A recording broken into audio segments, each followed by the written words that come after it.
The first crack of electricity came before the ball was even tossed, a buzz loud enough to rattle plastic seats and drown out the pre-game playlist. For weeks, the temperature had been climbing every segment on sports radio, every clip on TikTok, every late-night monologue reminding fans that a Friday in mid-May suddenly mattered more than half the playoff games they'd watched in years. At center stage stood two rookies who had never played a single WNBA minute this time last spring, yet somehow pulled 2.7 million viewers into an ABC broadcast and spiked the peak to 3.1 million without a hint of postseason stakes. Think about that. A mid-May date, no elimination on the line, still turned into the league's biggest regular season magnet since Memorial Day 2000, back when most of today's viewers were still learning to tie shoes. Any skeptic who muttered that the Clark-Reese phenomenon was only collegiate nostalgia got punched square in the theory by those numbers. And as the camera panned across, faces painted orange and red in the lower bowl. You could almost hear a collective thought forming in the crowd. If this is what a regular season chapter looks like, how explosive will the climax be when jewelry sits on the table? Long before TV executives realized they'd hit a ratings geyser, the roots of this rivalry were already burrowing into pop culture. Rewind 13 months to that NCAA title game, when Angel Reese tapped an imaginary ring finger and stared down Caitlin Clark on a hardwood stage, watched by 10 million. Debate erupted instantly. Was the gesture unsportsmanlike or a harmless encore to Clark's own swagger from earlier rounds? Sports talk panels feasted, Twitter morphed into a giant jury box, and the footage looped on every sports bar screen until even casual fans could recite frame-by-frame angles. Fast forward to March Madness the next spring, Clark smashing one scoring record after another, Reese bulldozing the paint with a villain's grin. Both athletes exiting the college ranks larger than most pro brands. When the WNBA draft arrived, Indiana took Clark first and Chicago snapped up Reese seventh, cementing a storyline that practically wrote itself. One fanbase saw their heroine as basketball purity, a deep-range marksman paired with Midwest humility. The other embraced a disruptor who never apologized for confidence or for birthing viral soundbites. Two distinct archetypes, the polite assassin and the outspoken enforcer, now breathed the same professional oxygen, ensuring every collision going forward would feel like the encore to some unfinished opera. May 17th became that encore, faster than anyone predicted. Tickets vanished in 47 minutes, resales soared past $4 grand for courtside, and Indianapolis prepared like it was hosting a mini-finals. Local news trucks lined the curb from dawn, teenage fans ditched prom dress fittings to camp for selfies, and by tip-off, the lower bowl vibrated with more smartphones than bottled water. The opening minute crackled. Clark nailed a 30-footer that kissed nothing but cord. Reese answered with a putback plus the foul, then chirped a single sentence inaudible to cameras yet spicy enough to ignite a ripple of ooze from sideline mics. Every possession felt twice as important because each one risked becoming a meme or talking point. Indiana's lead ballooned early behind Aaliyah Boston's bully ball and Clark's laser passes. But the scoreboard didn't tell the whole pulse of the night. Viewers didn't tune in for parody. They tuned in for friction, for eye contact after, makes, for the chance that one accidental elbow might send social media into meltdown. Midway through the third quarter, they got it. A defensive switch left Clark trailing Reese on a seam cut. Bodies collided, and hips knocked with just enough force to flip Clark sideways. One whistle later, the collision upgraded to a flagrant one. Double technicals followed when Clark popped up jawing, and analysts knew they had their GIF moment. ABC rolled slow motion from 5 angles, freeze-framed Reese's raised eyebrow, then presented Clark's jaw-set stare as if it were a movie poster. In that 60-second flash, the viewership number spiked. Trending tags multiplied, and the game's final score, in the 93. Chicago 58 became almost secondary to the theater. Even a blowout couldn't sap tension because every time the broadcast cut to Reese turning toward Clark on a free throw line, suspense rebooted. Would she speak, smirk, shrug, or walk away? A near triple-double for Clark, 20 points, 10 assists, 9 rebounds, and a gritty 17-11 board tally for Reese underscored their individual magnetism.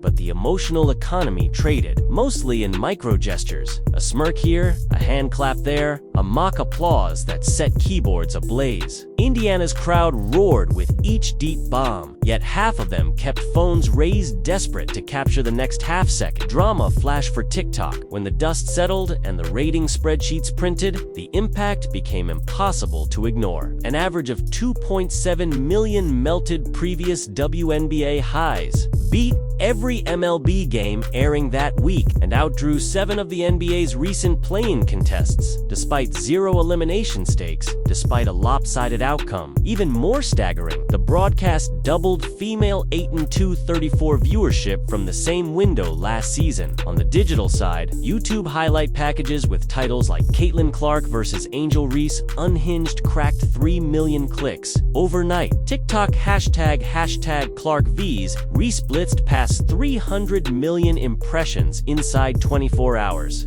Instagram reels of Reese's hip check racked up 1 million likes, and the WNBA's own teaser surpassed any single post in league history. The synergy between linear TV and social stream felt like oxygen. Meeting gasoline, one fed the other, until a regional rivalry became a global current events blip. The aftershock spilled into Monday morning marketing meetings. Sneaker companies re-ran budget numbers, streaming services, iDokusari's concepts, late-night writers' mind sound bites for punchlines. By lunchtime, a sporting event that technically ended in a blowout had birthed the kind of mainstream relevance most leagues need a finals Game 7 to touch. Of course, virality rarely travels alone. Controversy usually hitches a ride. Hours after the buzzer, anonymous posts surfaced alleging racist heckling aimed at Reese from a pocket of Indiana fans. News outlets pounced. The WNBA opened an official investigation, combed audio files, interviewed ushers, and parsed social recordings frame by frame. 7 days later, the league announced it found no substantiated evidence of slurs, and ESPN anchor Chinny Ogwumike issued an on-air apology for earlier speculation. Barstool's Dave Portnoy roasted the entire saga, defending Clark supporters while blasting media for what he labeled a baited storyline. But by then, the rumor had already ballooned across comment sections, fueling another cycle of tribal outrage where defenders and detractors volleyed think pieces like dodgeballs. Each article, whether condemning or exonerating, still spelled CORK and RES in large headlines, reinforcing name recognition algorithms adore. If the investigation ended in a shrug, the narrative ROI still paid dividends. And just when the bickering cooled, shoe brand statements arrived. Fanatics reported a 500% year-over-year spike in WNBA gear. With Clark and Reese jersey orders occupying the top 2 slots, Nike pushed a teaser image, hinting at a Clark signature shoe line. Puma leaked photos of Reese modeling a limited edition colorway named Unapologetic. Off-White posted cryptic Instagram stories featuring orange basketball textures over Angel's eyes, while Coach announced a handbag collaboration with both rookies. Proof that clashing brands can still print perfect synergy. Ticket resellers bragged on social that courtside seats for the June 7th rematch started north of 1,000 even before Clark's quad strain made headlines. When that injury surfaced, secondary market prices cooled, as if investors feared the main protagonist might sit, yet broadcast partners kept ad rates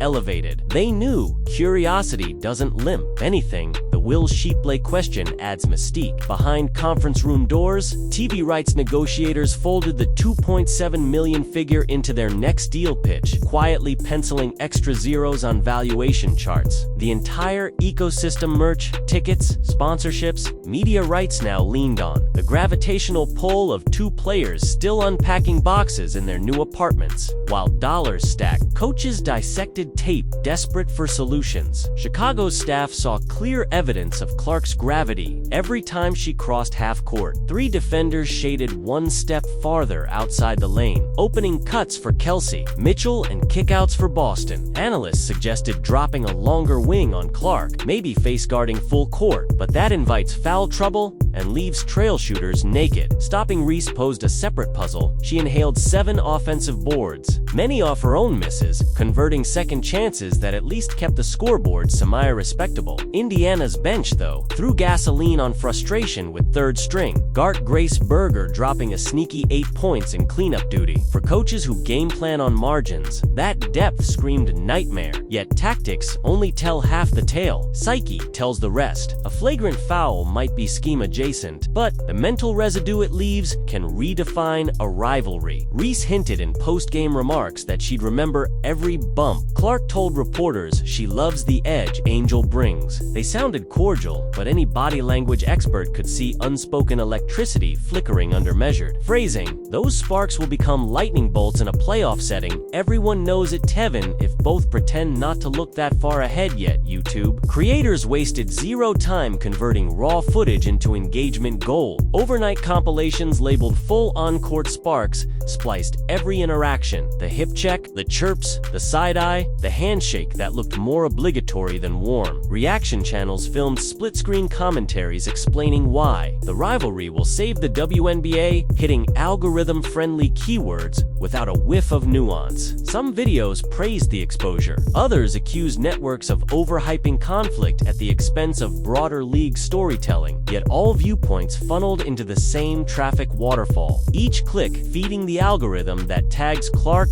and Reese as perpetual top-shelf search terms. Content strategists noticed average viewer retention on these clips hovered above 60% sky-high for sports. Commentary mostly because audiences waited to see if the narrator would uncover a new angle, a leaked mic cup snippet, or an off-camera taunt yet unreported. Mini cliffhangers peppered across timestamps kept eyes glued, but the wildest part of that shove? Wait till you hear what Reese said in the tunnel. On a platform where watch time is currency, the rivalry printed money. While social reactors, mind drama, the players lived the human side of the whirlwind. Clark's phone battery died 3 times that weekend. She eventually muted all group notifications just to sleep. Reese, no stranger to chatter, spent Sunday morning laughing at memes before meeting with her agent to finalize a cereal box endorsement. Both athletes fielded brand-building advice from veterans to Mika Catchings, counseled Clark on handling hostile road crowds, while Candace Parker urged Reese to balance signature flair with plain old fundamentals. Yet neither rookie seemed rattled by the noise. They'd already survived an NCAA spotlight that shone hotter and longer than many Final Fours. Still, the grind looms larger in a professional schedule. 3 games in 5 nights, cross-country flights, back-to-back film study, long bus rides that college charters shielded them from. One slip and ankle turn, a cold stretch at the line and storylines mutate fast. Clark's quad tweak proved that fragility. The entire sports world paused to refresh injury reports. Would she sit the rematch? Was Chicago's best revenge shot about to lose its foiling villain? The unknown dangled like a mystery box, and predictably, viewership projections climbed higher. Sports fans loved the game, but they craved the cliffhanger more.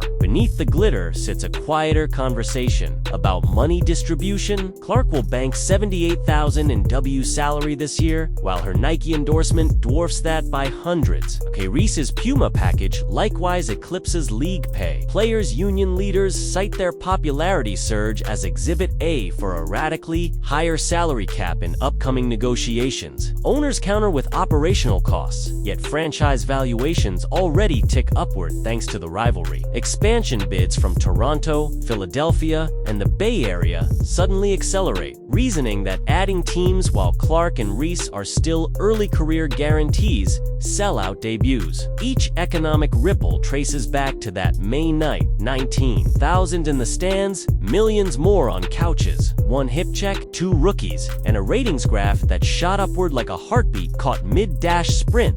Meanwhile, coaches plan for chess match tweaks. Chicago's defensive coordinator considers a triangle land, too. Even though hybrid schemes rarely survive at the pro pace, Indiana drills Clark on using off-ball screens to shield that tender quad, gearing to weaponize her as a decoy if needed, because even hobbling, her name alone warps coverage. Analysts muse about whether the rivalry might evolve beyond individual fireworks into strategic arms race. Who invents a novel zone first? Who springs surprise post mismatches? Who leverages bench wings to bait a flagrant response? This tactical subplot lures hardcore ex-Sando junkies, proving the spectacle still rests on basketball substance. Sport thrives when style and substance dance together. Clark vs. Reese currently leads that ballroom. All the while, the schedule marches toward June 7th Commissioner's Cup points at stake. Chicago's home crowd licking lips for retaliation. Broadcasters cross fingers that Clark's quad heals in time. If she dresses, expect pre-game lineup graphics splashed with exclamation marks. She sits, networks will pivot to revenge-delayed narratives to preserve intrigue. Either way, every brand manager who bought ad time will claim victory. Anticipation itself now sells. And don't forget July's Olympic camp looming like a potential detour. Team USA likely invites Clark. Reese sits on the bubble, but could snag a spot if injuries surface. Imagine them sharing a jersey after months of trading verbal jabs. Team camaraderie or powder keg? Either outcome fattens the drama ledger. None of this guarantees championships, of course. The New York Liberty still chuck threes like confetti, and Vegas hasn't surrendered its crown. Minnesota's young core refuses to blink, but numbers rarely lie. 2.7 million eyes for 40 minutes of regular season basketball scream that Clark. And Reese tapped something raw in the sports psyche, something tribal, something aspirational, something messy enough to spark debates far beyond arc percentages. ESPN executives already storyboard future Saturday primetime slots around their matchups. Social media managers schedule alert phrases for every potential collision. Clark drives left, Reese jawing, tempers flare. Stock photo agencies tag every still with both last names because either alone boosts search results. And yet, for all the macroeconomics and media blowouts, the engine still hums on two human hearts pumping harder than stadium bass lines. Clark, the long-range maestro whose casual half-court warm-up shots now gather as many phones as game-winning buzzer beaters. Reese, the glass-eating powerhouse who flirts with 14 boards in her sleep and wields body language sharper than a headline. Writer's pen. Together, they transformed a random May date into a landmark that forces everyone, league brands, fans, even skeptics, to pay attention. So the next time someone claims women's basketball can't pull numbers, just slide the May 17th data across the table and watch eyebrows arch.